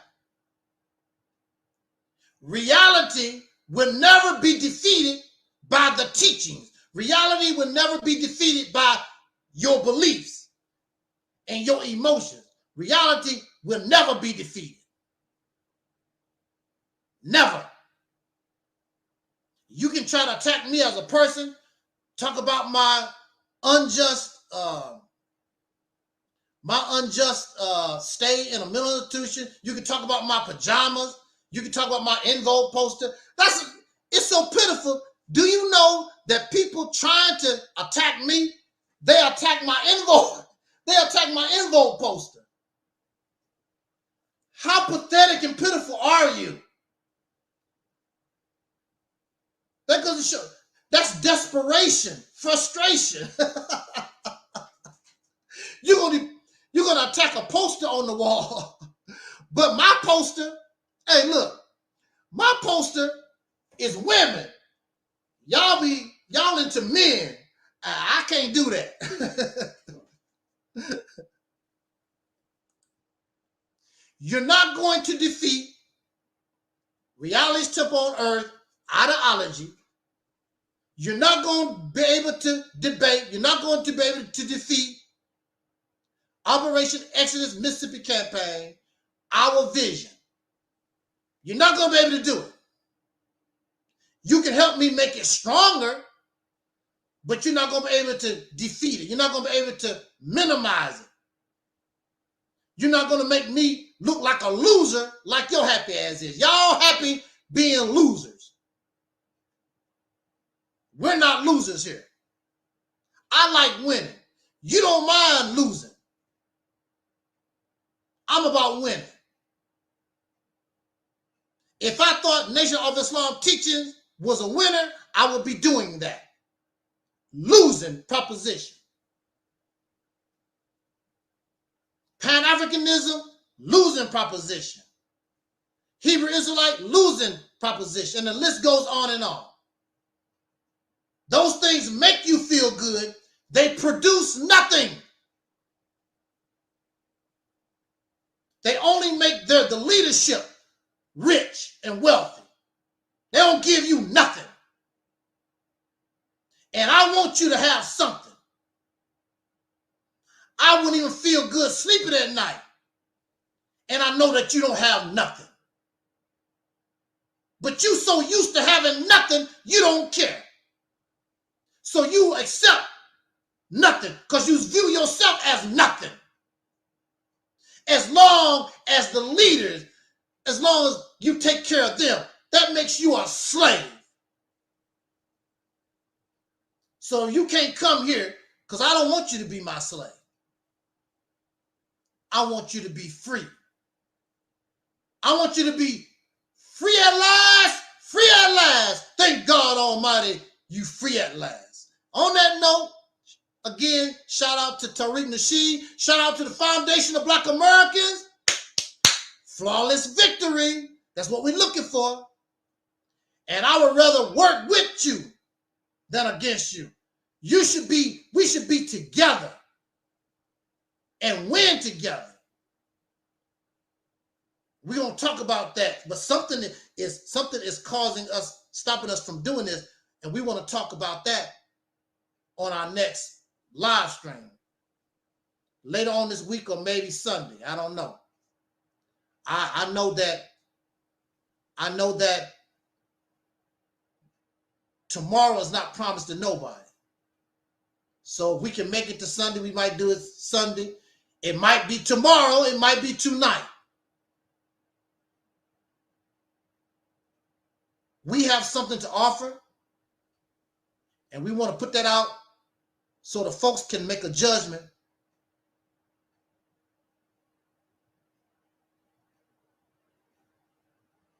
And make their choice. If you want to be a loser, that's fine with me. That's cool. Some folks don't mind being losers.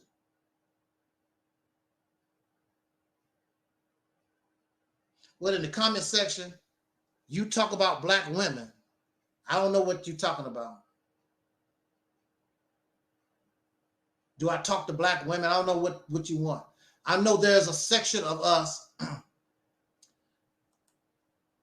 There's a section of us. They want us to talk about black women because you don't want to deal with black men. I'm not concerned about no woman. That's a distraction. These men talk about these women because it's a distraction from them. What they should. You cannot even live up to your own criteria. So you want to have a distraction and talk about women. I don't give a damn about what women. I don't care about that stuff. If the men are the leaders, if the men are the warriors, then you need to get the men together. Black men not going to come together without them, Angel. You can't get the men together. You ain't going to get no women together. You got to get the men together. Punk ass dudes.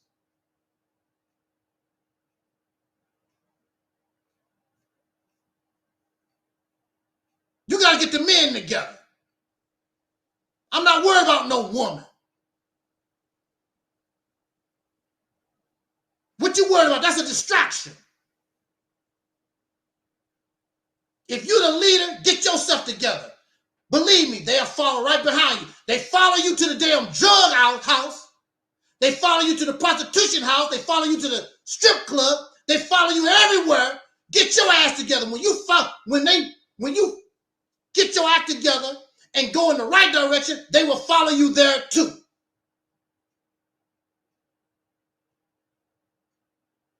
Don't have to worry about them. But you can't get the men together because the men at the drug house, the men at the prostitute house, the men at the liquor store. You can't get the brothers together. Don't have to worry about no men, no women. That's a distraction. So as you fail, being the loser that you are, the women don't do this, the women don't do that, because you're a loser. You want to blame everybody for your failure. Oh, the women, the children, the dog Scruffy, the elderly, our dead ancestors. Of course, the white man do this and the white man do that. You want to have an excuse? Blame everybody except yourself.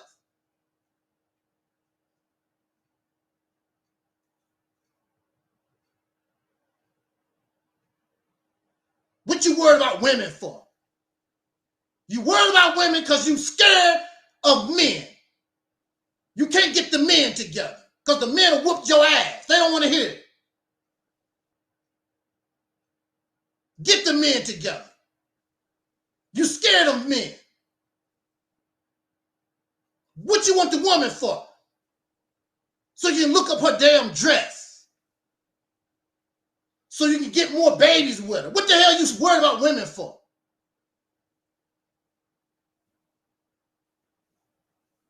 If that's the only way we can do it, well, how come it ain't done? You've been having the women together with you for over the last 100 years. Look at your condition. You ain't getting nothing together. You got a bunch of babies living in America and the white man taking care of you and that woman and your children. You have not done nothing. You get these men to build. When these folks came to America, they didn't bring women with them. Men came first. I'm gonna be just like Dr. Umar Johnson. When these folks first came to America, the men came first. There was no women. Women came later.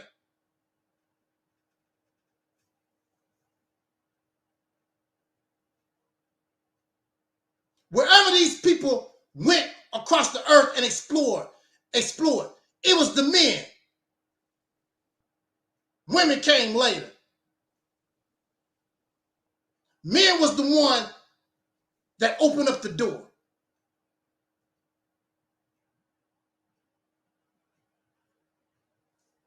But me personally, I don't care. I'm telling you the reality of things. You want to keep your award-winning loser-ass ways? That's fine with me. I sit back in the cut and say, I told you. Look, told you. They still trying to do it. They ain't gonna work. See, history is on my side. And I learn from history. You don't learn from history. You have a delusional fantasy way of looking at things.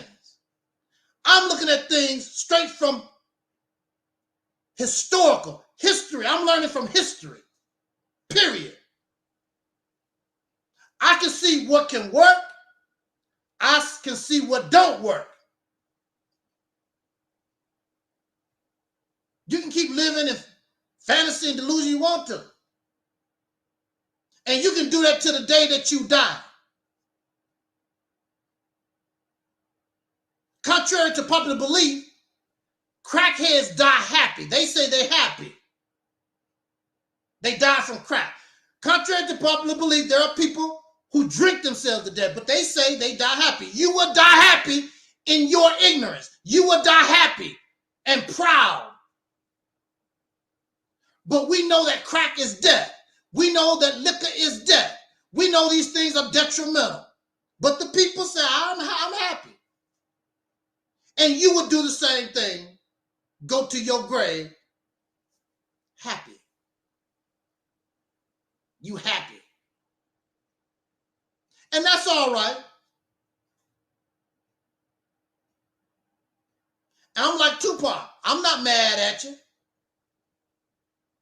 Folk, there are people that don't mind losing. I'm just not one of them. I'm one of those people. I can look at a strategy and I say, well, that don't work. I like doing that, but that's not working. I'm going to put that to the side because I want to win. It's not about what I like, what make me feel good. I want to win this game. I want to win this thing. It's not about what I like. I like dribbling with my right hand, but I'm going to have to learn, if I want to win, how to dribble with my left hand. But I like dribbling with my right hand. Or be like Kobe Bryant. Kobe dribble with the left, he can dribble with the right. Don't give a damn about Kobe. You do what you have to do to win, not about what you like. You like to do things because I like Elijah Muhammad. I like the Nation of Islam teaching. I like more science tips. I like Jesus. It ain't about what we like. It's about, do you want to win? So you got to change up your game and you got to be flexible so that you can win. and you wonder why you don't have a ring. And what is that ring? That ring is your liberation. That ring is your independence. Your ring is being viewed in the eyes of the world as a full functioning man, as a full functioning woman. That's your ring, whether they like it or not.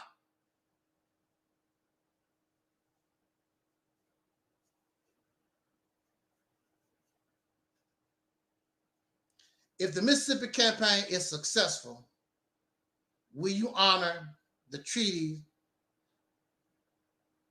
with the natives in that state?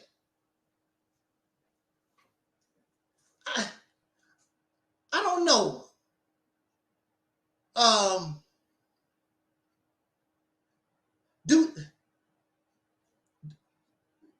Do we hear things? I mean, can we comprehend what the Mississippi campaign? Nothing changes. The Mississippi campaign, the state of Mississippi is still the state of Mississippi. Nothing is going to change.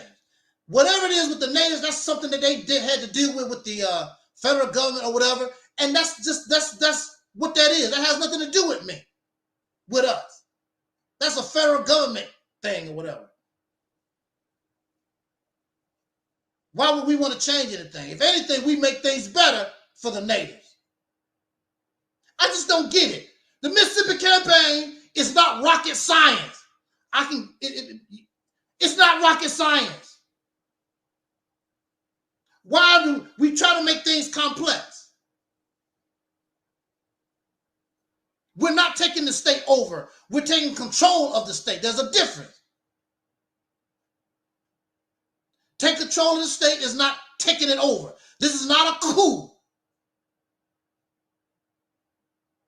It is not a black state. It is still the state of Mississippi, whatever that was. It's not rocket science, people. Clearly, we don't understand English, or we can't comprehend, or we purposely want to try to make something out of something so that we can find flaw in something on purpose.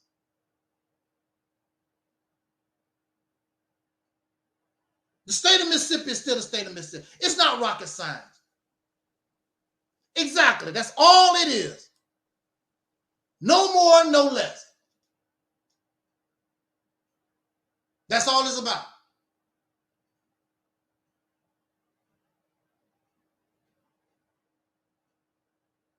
And again, this is a trial challenge. You can be the prosecutor. I will be the defense attorney. You can put me on trial. I don't have no problem with it. It's not rocket science, people.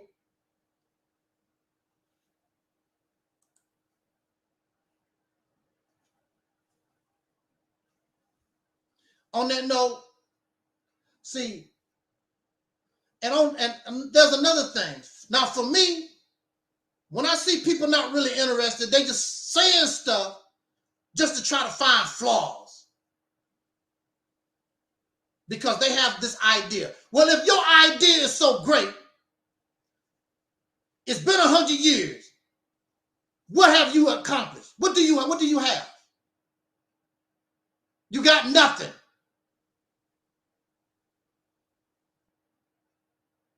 And that's not my fault. You got a bunch of haters out here because you think that you already know, and you don't know nothing. If you knew, you'd be in a better position.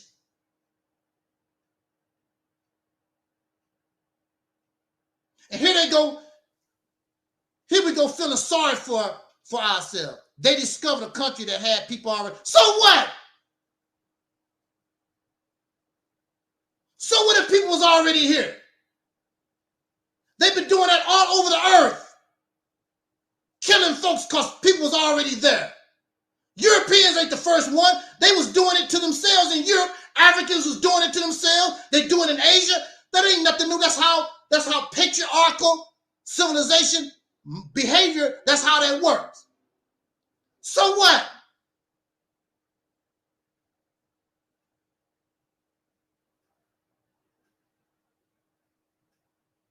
That's how it's been done all over the earth. Nobody don't own the earth. You only own so-called own the earth to your ability to defend it. You got your ass whooped, another man took control of it. Somebody gonna whoop this white man ass and take control of it. That's how things have been doing all over this planet. Nobody don't owe you nothing. When you big and bad and want to kick somebody's ass and take it, then you do it.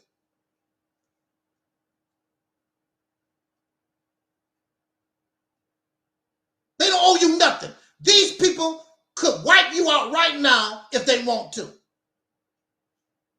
You lucky to be here.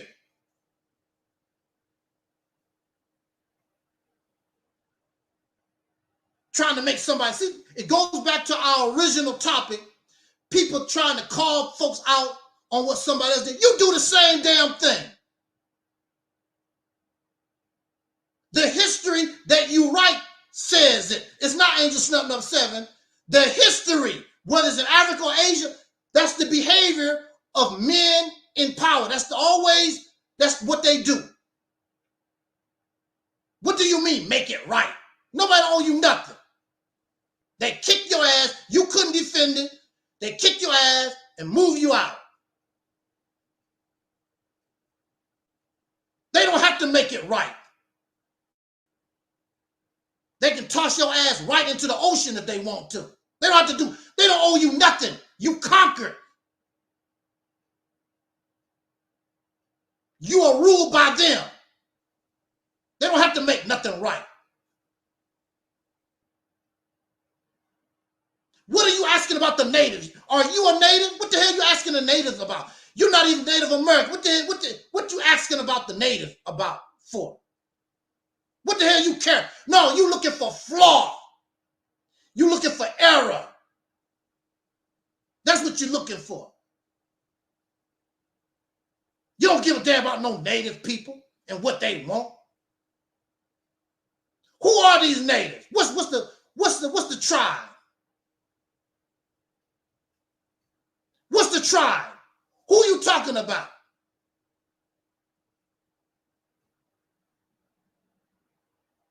Master Farad Muhammad didn't come to make nothing right. Master Farad Muhammad, according to the tribe of Shabazz, blame white folks for the evil and took them naked and forced them to march across the damn desert. What's humane about that? How they treated Caucasian people. What's humane about that? Then one of the tribe of Shabazz tried to blow up the whole earth. Why don't y'all talk about that?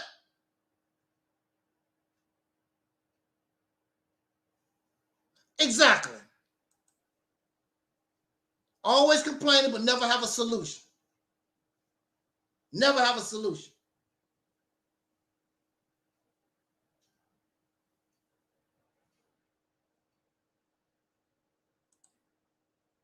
They can't accept the aftermath after Elijah's death. Nothing has changed.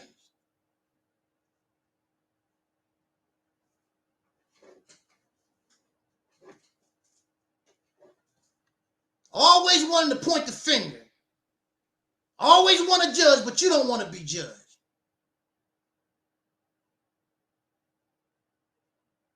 All of a sudden, I'm interested in Native American. That's a bunch of baloney. I'm interested in what's going to happen to the Native American.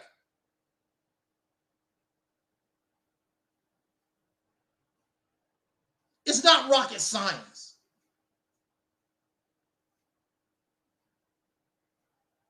And this poor man still waiting on a dead person, talking about what dead folks teaching from 1930. Like I said, you want to be keep losing. You're not going to waste my time with that. I don't do that here. You keep being the loser that you are. You keep losing. You go to your grave as a loser. You feel good about it. That's your business. Because that's all it's about, feeling good. It's not about anything of substance. It don't produce nothing. It don't produce nothing at all.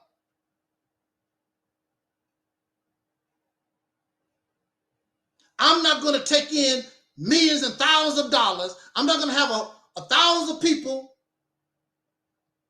waste their time and their money, their energy to be loser.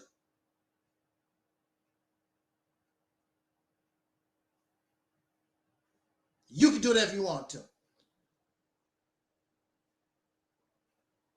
On that note, I'm out of here. I just wanted to rant and get that off my chest about the court case with Taharka. Loser ass. Speaking of losers, loser ass people. And you can join them. I don't know what you're here for. You want to be a damn loser because you're not going to change my mind about nothing. I've been there, done that. I'm not doing that no more.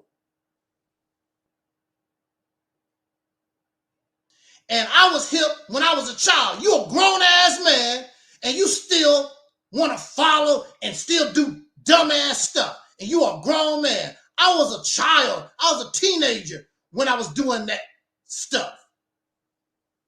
But as I grew, as I matured, I grew out of that nonsense. I grew out of it. I'm not loyal to nobody except winning.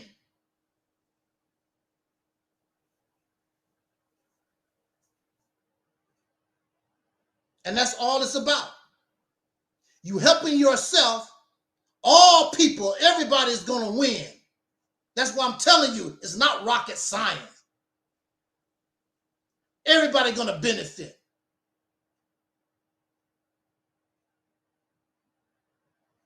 Who wouldn't want to benefit for the place where they live has actually been made better? Who wouldn't want it? Everything is better for you.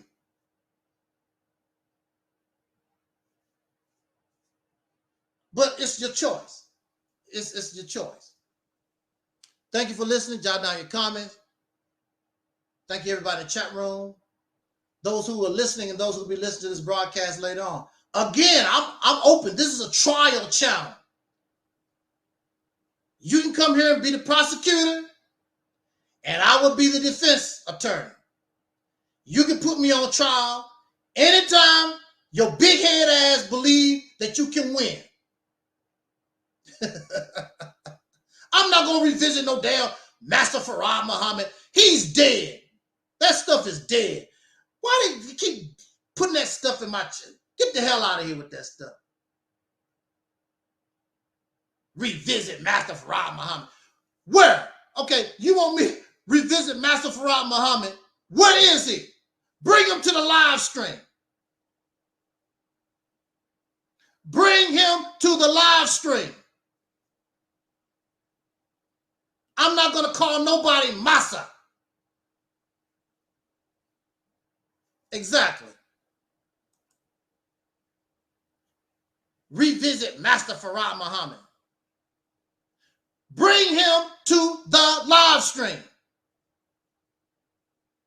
And I'll be happy to revisit. I'll be happy to entertain. I will let him say whatever he want to say. When you going to bring him? Now watch this. Okay, when you going to bring him? Lunch break. When are you going to bring your Massa Farad Muhammad?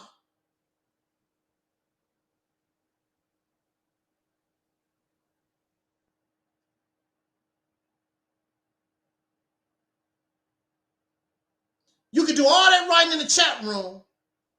When are you going to bring Master Farad Muhammad so that we can revisit, so that we can talk to him? Because I don't care about your opinion. I don't care what you believe. I want to talk to Master Farad Muhammad. Exactly. Nothing else needs to be said. We are already 5,000. Thank you again. No, you're welcome. I thank you so much for joining us this afternoon. Like I say, We have another live stream scheduled for Sunday. Might do it Sunday, might do it Friday, might do it later on tonight. Who knows? Who knows? And I don't need nobody to listen to me. I can do it all by myself, talk to myself. There was a song, I Talk to Myself. You remember there was a song, I Talk to Myself? Forgot what the words were. I don't care. Well, eventually somebody will listen to my crazy self, but you know, I don't need nobody to listen to me. I don't need the views like that. I'm not making money from YouTube. I just want us to be in a better position. I want us to win. I want us to win. Tired of being a loser. But see, the thing about it is, as long as you a loser, it don't make no difference how I feel. I'm a loser too because I'm part of this group whether I like it or not. You ever been part of a team and you try to tell your team, hey man, this is what we need to do to win. Everybody still want to do that same loser stuff. And so it don't make no difference what you say. You lose because they lose. Because you part of this damn team. But if they ever try to do what you suggest, they probably finally win. I know we can win. It ain't no problem. I know we can win with this. Is it perfect? I'm not going to tell you it's perfect. Like anything, needs some tweaks. Because I never thought, I mean, the brother brought up, I mean, his question is valid about Native American, whatever. That's valid. We need some tweaks. But overall, we going to win. We can win. I know we can win. And that's all I want to do. For us. Everybody benefits. Not just the leadership, these special divine folks, whatever. I don't need to have any credit. You don't have to give me any credit to do nothing. As long as you win and put yourself and your children in a better place. My reward will be going to my grave knowing that you are going to a better place, that you're doing better. And I will be happy. I'm like, woo, they finally made it. Finally headed to that promised land that Dr. King spoke of. Again, thank you so much for listening. Jot down your comments in the comment section. Subscribe. Share our lectures, our video live streams. Thank you so much. And until the next live stream, as our ancestor Don Cornelius used to always say as in parting, I wish us love, peace, and soul. And we are 45,000. I think we should be 45,000.